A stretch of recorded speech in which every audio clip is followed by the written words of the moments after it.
there, my name is Megan. I'm a PA or a physician assistant, and I work in surgery. Our job is to take care of people and patients when they come into the hospital, and specifically patients that are going to need an operation. So the majority of our day is spent either here in the operating room or in the hospital taking care of patients after surgery as well as before surgery. As a PA in surgery, our main job is to assist the surgeon during the operation. Prior to starting surgery, it's important to have the necessary protective equipment for ourselves, which an example of that would be these loupes. So they provide eye protection for me as well as magnification so that we can see the area we're working and it brings everything into focus. Another important aspect is appropriate hygiene, meaning you need to be surgically clean before you start the operation. And what that entails is doing a thorough scrub of our hands and forearms, reason being that it prevents any type of bacteria from potentially entering the field or the patient and causing an infection down the road. So it's a very important part of our pre-op routine.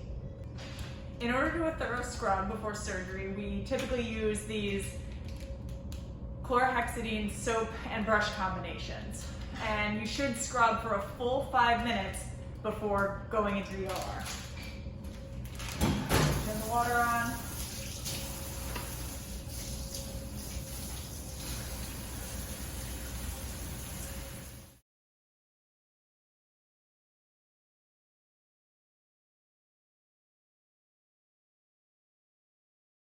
There are a lot of people and equipment involved in surgery. One key part is to make sure the patient remains safely asleep during the surgery.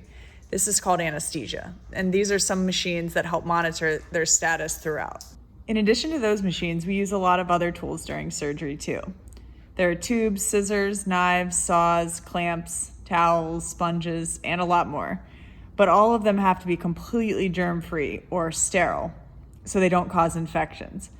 As you can see here, there are a lot of tools available, but that doesn't mean that we will use all of them during a surgery. However, it is important to have them available so there are no delays in the surgery. This particular set of tools you see is specific to heart surgery. So if, for instance, you broke your arm or leg, the tools for that surgery would look slightly different. So my journey to becoming a PA started when I was in elementary school. I loved science and math classes and made sure to learn as much as I could in them.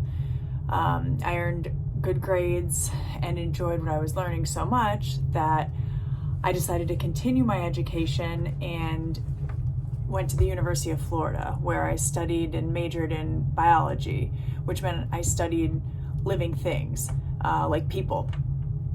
After I graduated from the University of Florida, I had to do additional schooling to get a master's degree in order to be able to help people and operate on people. After that, the last part of my education, I spent in a large hospital where I was actually working while I was learning, and we call that a residency program. And most medical professionals have to do this type of training in order to work in the medical field. And while this does seem like a lot of work and a lot of schooling because it was always so interesting to me, I now enjoy working every day. So thank you all for being here with me and taking a trip through the OR.